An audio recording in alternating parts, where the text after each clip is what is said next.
ఆత్మబంధువులందరికీ ఆత్మ ప్రణామములు. The untold story of PSSM, Swarnamrutham, ఒక యోగిని ఆత్మకథ. పత్రిగారి రాజీనామా. ధ్యానానికి బుద్ధా పిరమిడ్ వచ్చింది. ఈయన రోజు పుస్తకం పట్టుకొని పిరమిడ్ దగ్గరే కూర్చునేవారు. వచ్చేవారికి ధ్యానం నేర్పిస్తూ, అప్పుడప్పుడు ఉద్యోగరీత్యా క్యాంపులకు వెళితే ధ్యానం నేర్పించడానికి వేరెవరూ ఉండేవారు కాదు. అంతేకాదు, ఈయనకు ఉద్యోగం పైన ఆసక్తి పోయింది. ఉద్యోగం మానేస్తాను అని నాతో అన్నారు. పిల్లలున్నారు ఎలా అని ఒక్క ప్రశ్నే అడిగాను. అంతే, కోపం వచ్చింది. ఆ తర్వాత ఒకరోజు ఉద్యోగానికి రాజీనామా చేశానని చెప్పారు. ఆ మాట వింటూనే నా కాళ్ళు చేతులు చల్లబడ్డాయి. వెనుక ఆస్తిపాస్తులు ఏమీ లేవు, జీతపురాళ్లతోనే జీవితాలు గడపాలి. బాగా భయం వేసింది. ఆ రోజు రాత్రి పిరమిడ్కు వెళ్ళి ధ్యానం చేస్తున్నాను. గంటలు గడిచిపోతున్నాయి. అప్పుడు ఒక అశరీర వాణి వినిపించింది. యూనివర్స్ విల్ హెల్ప్ యూ అంటూ బిగ్గరగా 3 సార్లు అన్నారు. ఇక దాంతో ఇంటికి వచ్చాను. ధైర్యంగా అనిపించింది. ఎక్కడో ఒక మూల కొంత దిగులు లేకపోలేదు. కాకపోతే భయం పోయింది. రాజీనామా చేసిన తర్వాత ఆఫీస్ డబ్బులు 2 లక్షలు వచ్చింది. దీంట్లో కొంత పెన్షన్ వచ్చేలా ఎల్ఐసిలో ఏర్పాటు చేశారు. నెలకు 998 రూపాయలు వచ్చేది. 25,000 పెట్టి బిఏ మాస్టర్ పుస్తకం ప్రింటింగ్కు ఇచ్చారు. తక్కిన డబ్బు బివి రెడ్డి గారు బయట వడ్డీలకు ఇచ్చారు.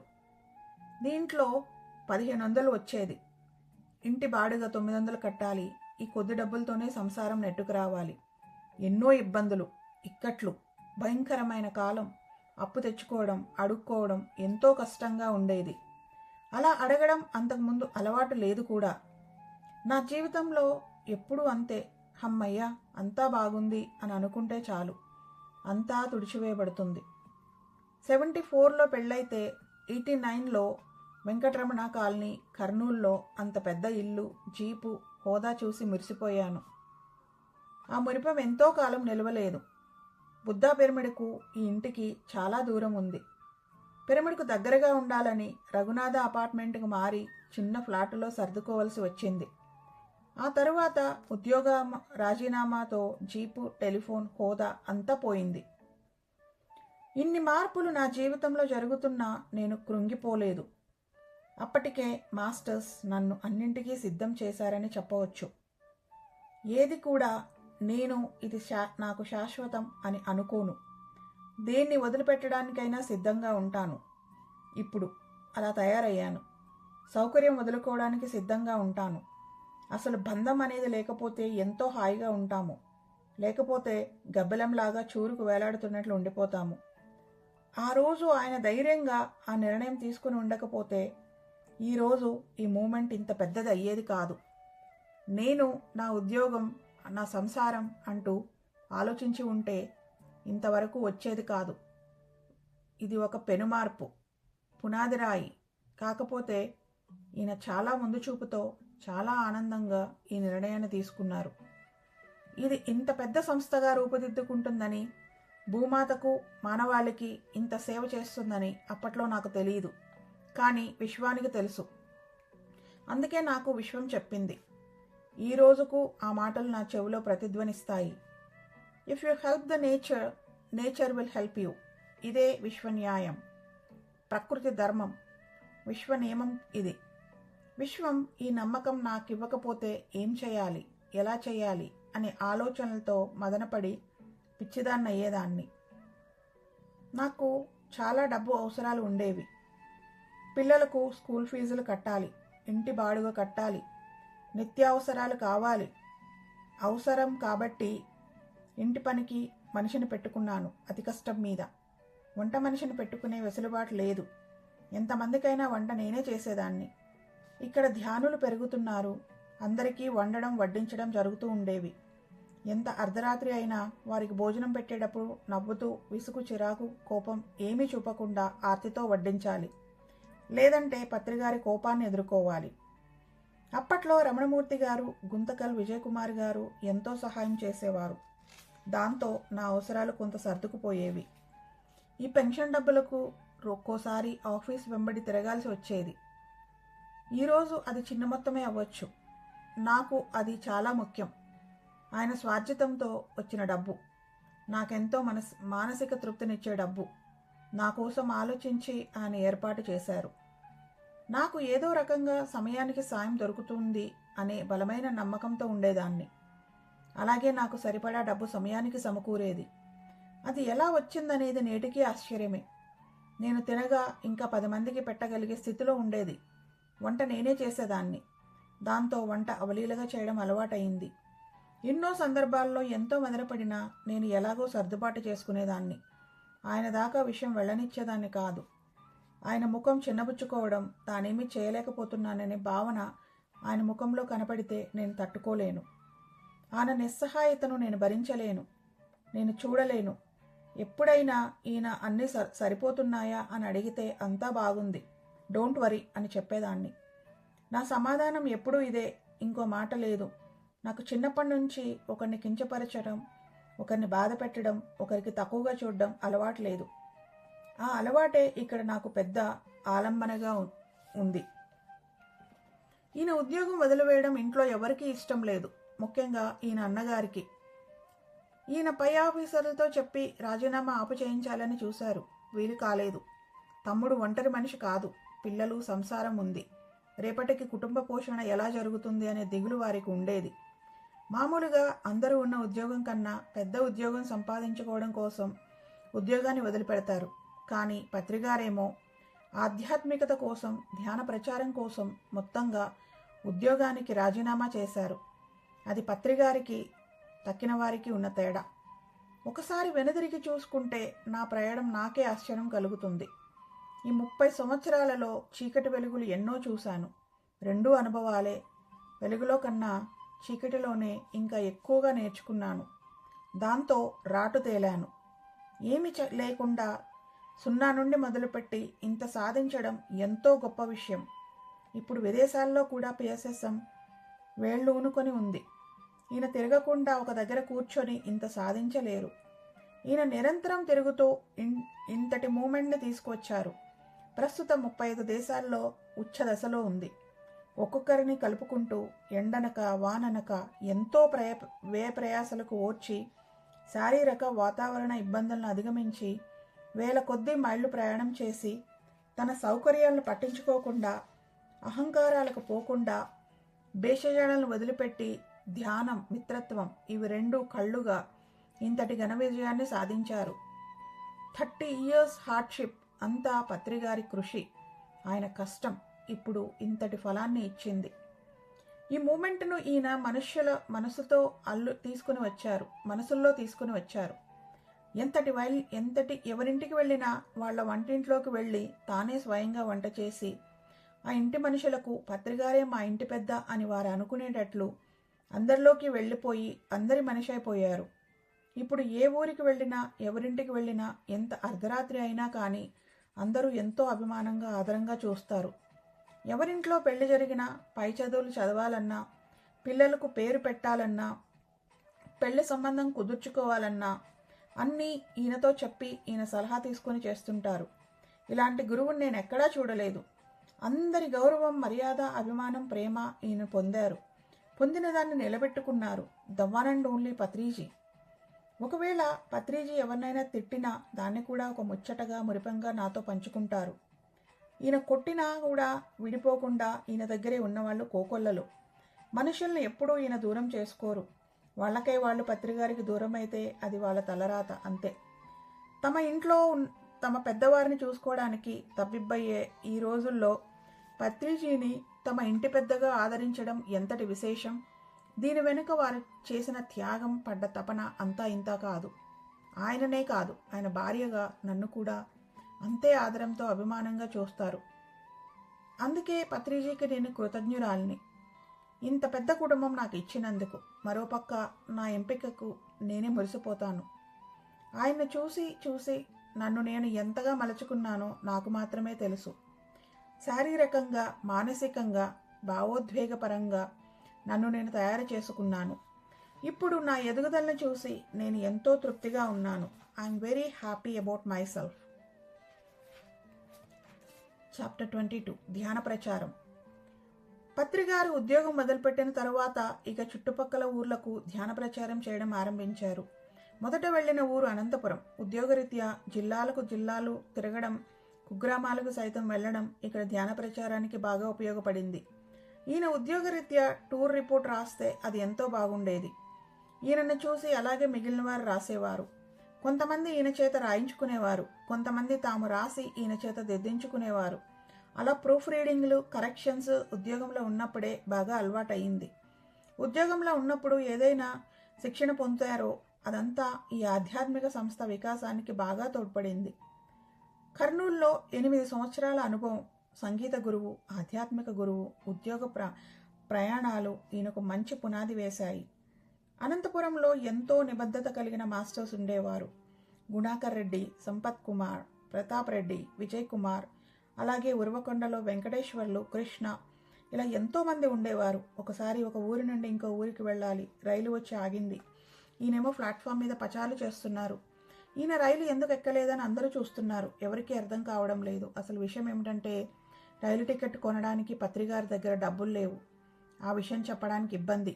ఆయన అంతటి మొహమాట చక్రవర్తి. చెప్పలేక విషయం గుణాకర్ రెడ్డికి చెప్పగా అతను టికెట్ కొని ఇచ్చి ఖర్చుకు 500 రూపాయలు చేతిలో పెట్టాడు. ఈ ధ్యాన ప్రయాణంలో పత్రిగారు టూర్ ప్లానింగ్ నన్ను బాధించేది. ఎప్పుడో అర్ధరాత్రి 2 గంటలకు ఇల్లు చేరుకుంటారు. మరలా తెల్లవారుజామున ఎక్కడికో క్లాసు ఉందని వెళ్ళిపోతారు. అసలు క్లాసులు ఏమీ లేకపోయినా ఈయన ఇంటి దగ్గర ఉంటే తెల్లవారుజామున 5 గంటలకే జనం గుమిగూడేవారు.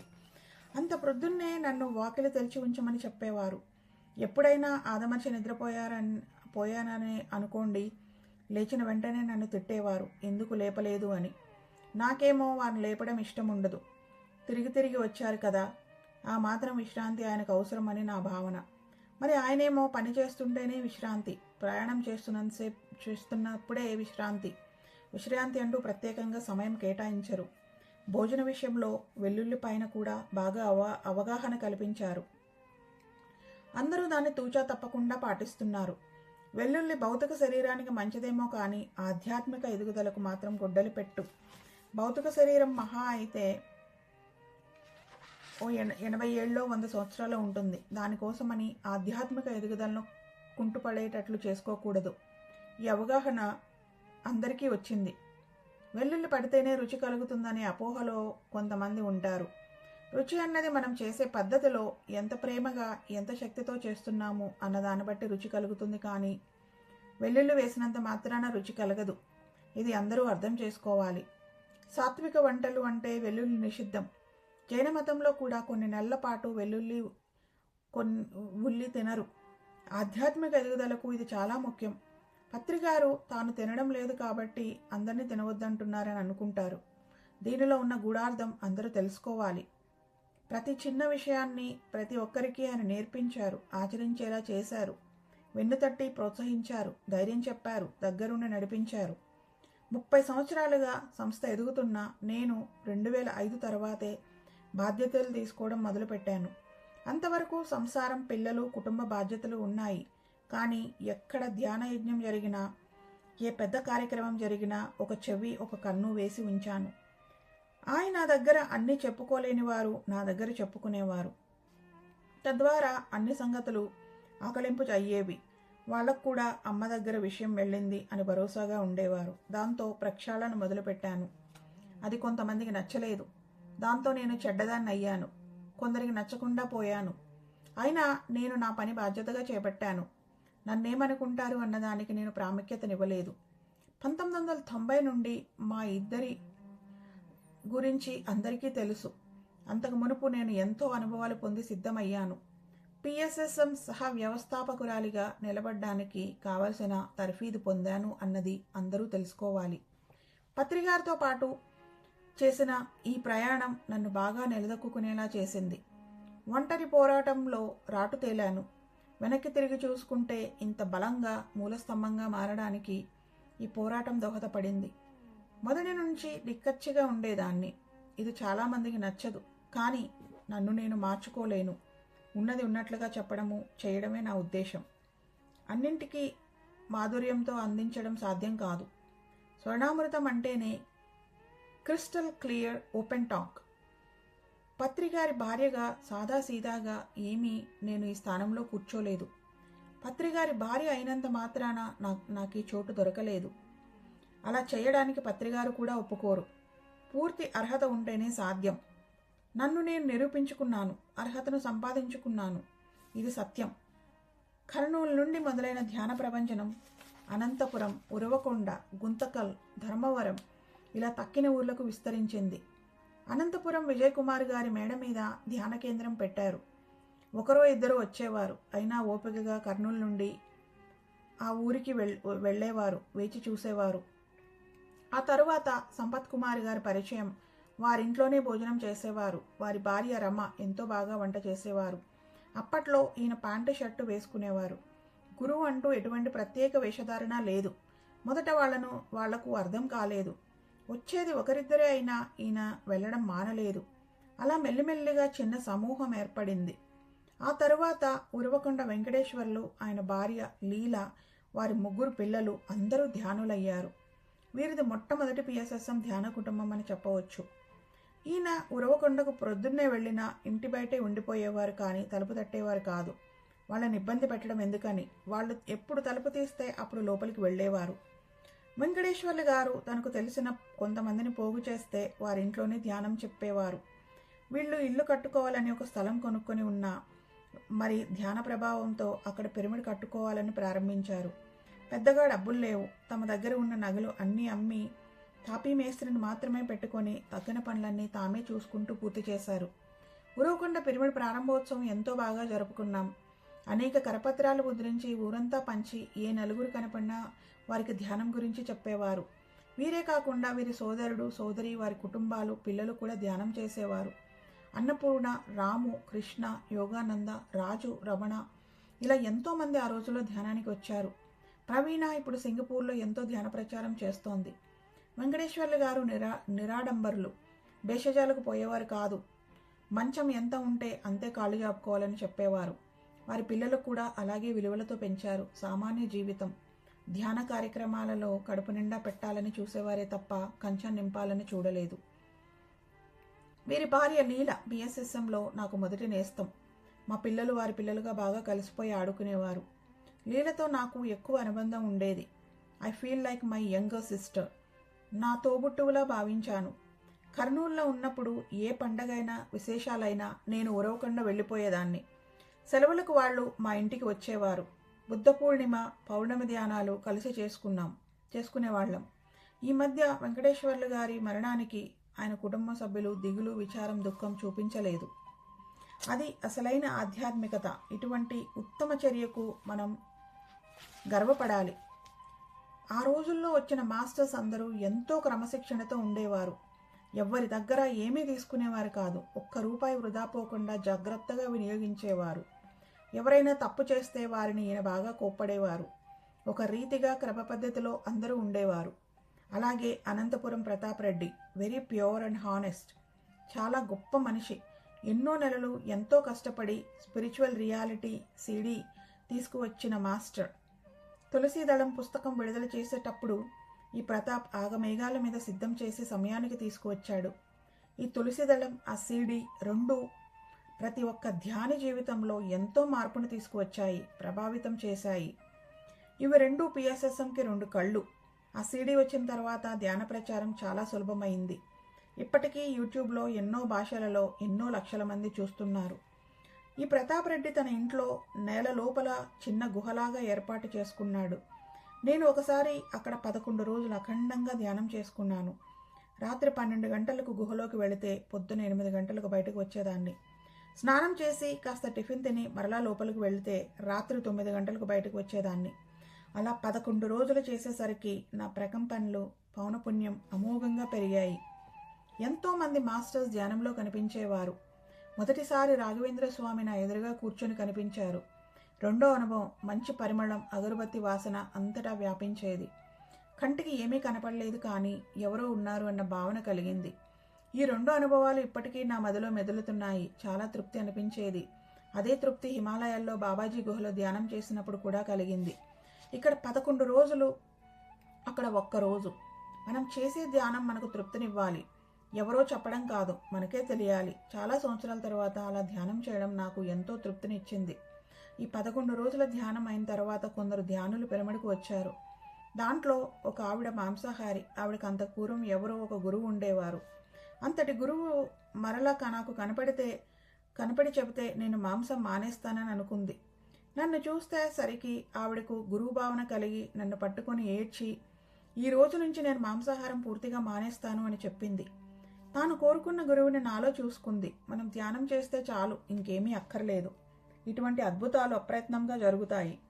వీరారెడ్డి గారిని ఫిలిం డిస్ట్రిబ్యూటర్ ధ్యానం చేస్తూ ఎంతో అమాయకంగా ఉంటూ ఎప్పుడూ అందరినీ నవ్విస్తూ ఉండేవారు. ఈ మధ్య కడతాల్లో ఉంటూ ధ్యానంలో శేష జీవితాన్ని గడిపి దేహవిరమణ చేశారు. అలాగే గుణాకర్ రెడ్డి, న్యూటన్ లాంటి వాళ్ళు మాకు దొరికారు. ఆ రోజుల్లో చర్చలు నిర్యాణాత్మకంగా ఉండేవి. మాయలో పడకుండా ఆధ్యాత్మికత వృద్ధినే లక్ష్యంగా పెట్టుకుని ఎదిగారు. మచ్చుకు జక్కా రాఘవరావు గారు, తటవర్తి వీర్రాఘవరావు గారు, గారపాటి సత్యనారాయణ గారు, వీళ్ళందరూ గొప్ప మాస్టర్స్. పిఎస్ఎస్ఎంకు ఆణిముత్యాలు. ఇలా ఎన్నో కుటుంబాలు నా హృదయానికి దగ్గరగా వచ్చినవి ఎన్నో ఉన్నాయి. ఇదంతా పత్రిగారి ద్వారా, ధ్యానం ద్వారా నాకు కలిగిన వరం. పత్రిగారు ఎన్నో వ్యయప్రయాసలు కోరి కుటుంబాన్ని పక్కన పెట్టి ఉద్యోగం త్యాగం చేసి ధ్యాన ప్రచారం చేశారు.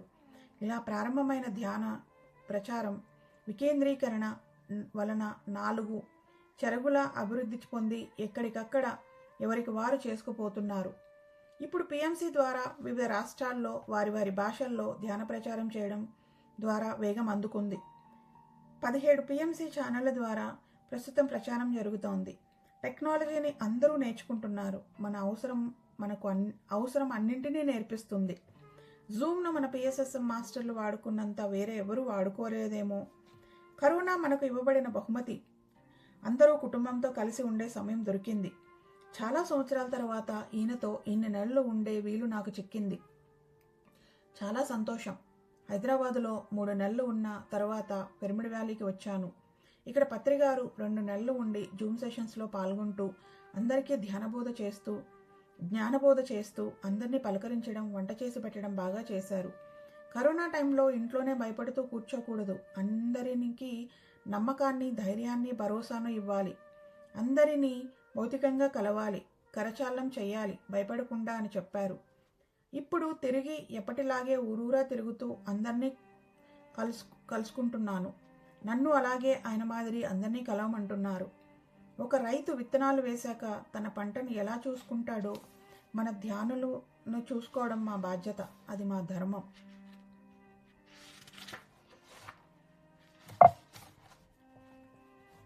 23. పత్రిగారు మౌనం, ఉపవాసం. పత్రిగారు 1 సంవత్సరం రోజులు మౌనంలో ఉన్నారు. కొన్ని సైగలతో, కొన్ని వ్రాతపూర్వకంగా చెప్పేవారు. కొన్ని అర్థమయ్యేవి కావు. మనం ఆ సైగలను అర్థం చేసుకోలేనప్పుడు విపరీతమైన కోపంతో కొట్టేవారు. ఏదో ఒక కారణంగా ఆయన మౌనవ్రతాన్ని ఆశ్రయించారు. అప్పటి ఆయన శక్తిని మనం తట్టుకోవాలి. అది చాలా కష్టం. ఎంతో ఇబ్బంది ఉండేది ఆయనకు.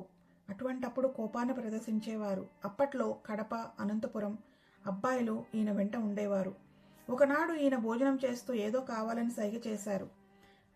కడప రమణ తీసుకొచ్చి ఇచ్చాడు. కానీ ఆయన అడిగింది వేరు, ఇతను ఇచ్చింది వేరు. అంతే. కోపంతో చితకబాదారు. అలా పిల్లలను కొడుతూ ఉంటే నేను చూడలేకపోయేదాన్ని.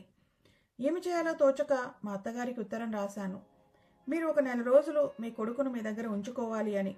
ఎందుకంటే తక్కిన వారిని కోపగించుకుంటారు, తంతారు. కానీ అమ్మను ఏమీ అనలేరు కదా.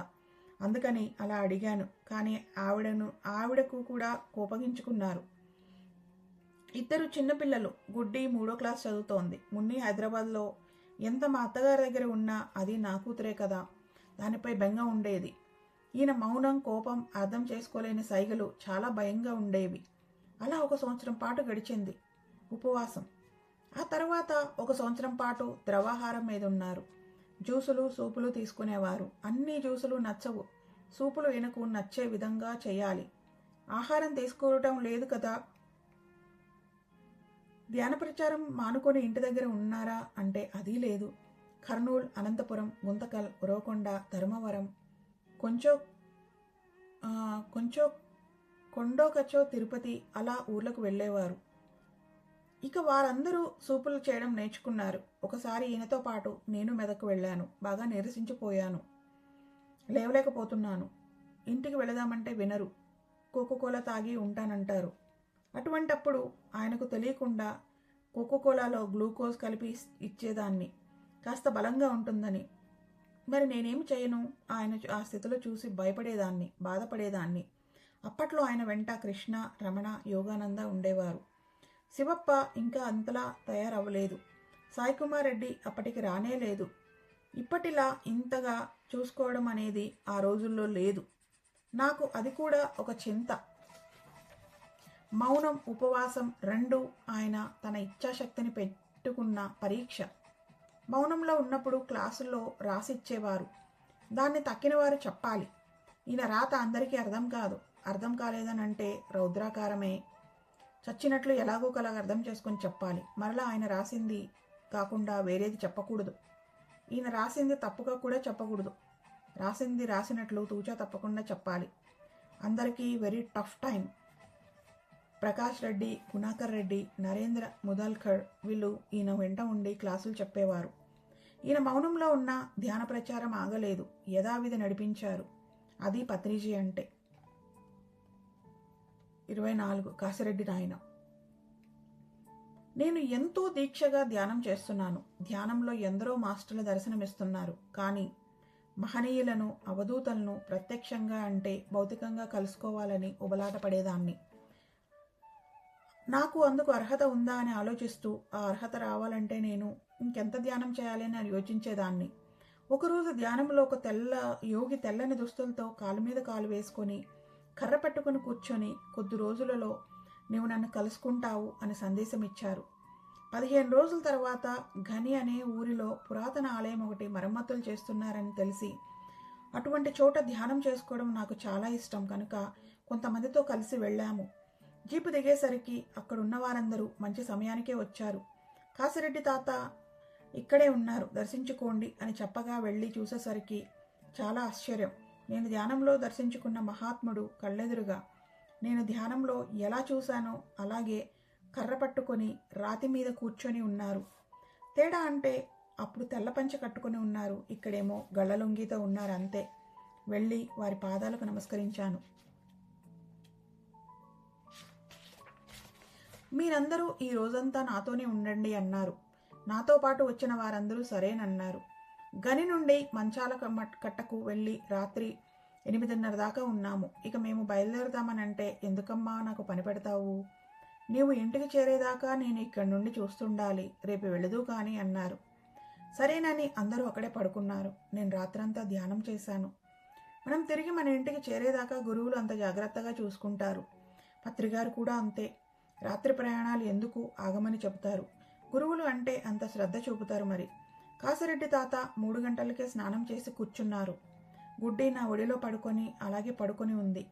నేను ధ్యానం చేస్తున్నాను. ధ్యానం నుండి నేను లేచేసరికి గుడ్డి కూడా లేచింది. అప్పుడు గుడ్డిని చూసి తాతగారు, ఈ అమ్మాయిలో యోగి అయ్యే లక్షణాలు ఉన్నాయి అని చెప్పారు. అప్పుడు దానికి 9 సంవత్సరాల వయసు. నాకు చాలా సంతోషం వేసింది. ఈయన చాలా మహిమాన్విత అవధూత.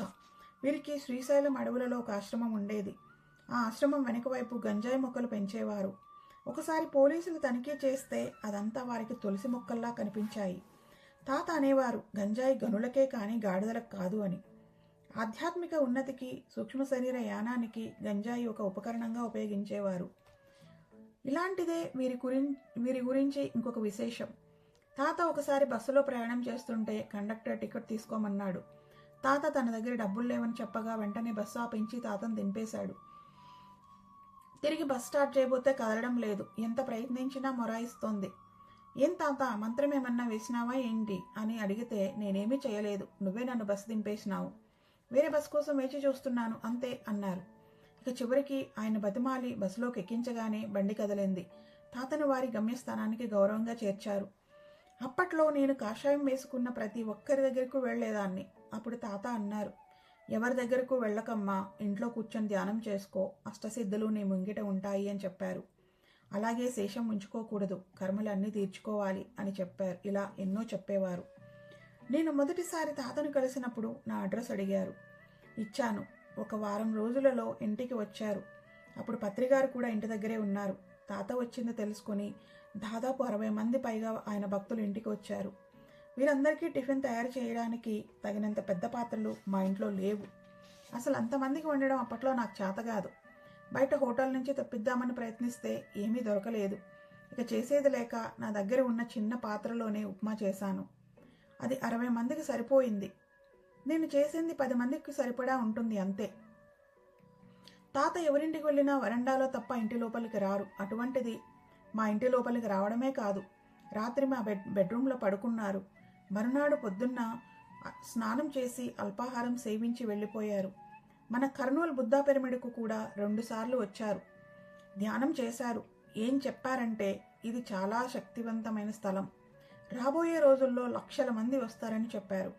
తన దగ్గరున్న చిల్లర డబ్బులు పిరమిడ్ నిర్మాణానికి ఇచ్చేవారు. అన్నిటికన్నా ఒక గొప్ప అనుభవం, కర్నూలులో పత్రిగారు పిల్లలు వెళ్ళాక బయట గేటు తాళం వేసి ఇంటి తలుపులు మూసి నేను ధ్యానానికి కూర్చున్నాను. కొన్ని గంటల తర్వాత నా ఎదురుగా ఎవరో ఉన్నట్లు అనిపించి నెమ్మదిగా కళ్ళు తెరిచి చూడగా నా ఎదురుగా కాసిరెడ్డి తాత. వేసిన తలుపులు వేసినట్లే ఉంది. ఎలా లోపలికి వచ్చారా అని గుండె దడదడమని కొట్టుకుంది. ఈయన నవ్వుతూ నన్నే చూస్తున్నారు. మంచినీళ్ళు ఇవ్వమ్మా అన్నారు. ఇచ్చాను. ధ్యానంలో మంచి స్థితిలో ఉన్నావు, నేను ఇక్కడ ఉంటాను, నువ్వు ధ్యానం చెయ్యి అన్నారు. సరే అలాగేనని ధ్యానం చేశాను. ఆ తర్వాత కళ్ళు తెరిచి చూస్తే వారు లేరు. ఎలా వచ్చారో అలాగే వెళ్ళిపోయారు. ఇది భ్రమ కాదు. వారు తాగిన మంచినీళ్ళ గ్లాస్ అక్కడే ఉంది. ఈ అనుభవం పత్రిగారితో చెప్తే ఆశ్చర్యంగా అబ్బరంగా విని అందరికీ చెప్పమన్నారు. ఇలా కాసిరెడ్డి నాయన ద్వారా అవధూతలను దర్శించుకోవాలన్న నా కోరిక నెరవేరింది. తృప్తి పడ్డాను. Thank you all. Thank you for listening. మళ్ళీ ఇంకో సెషన్లో కలుద్దాం. Thank you.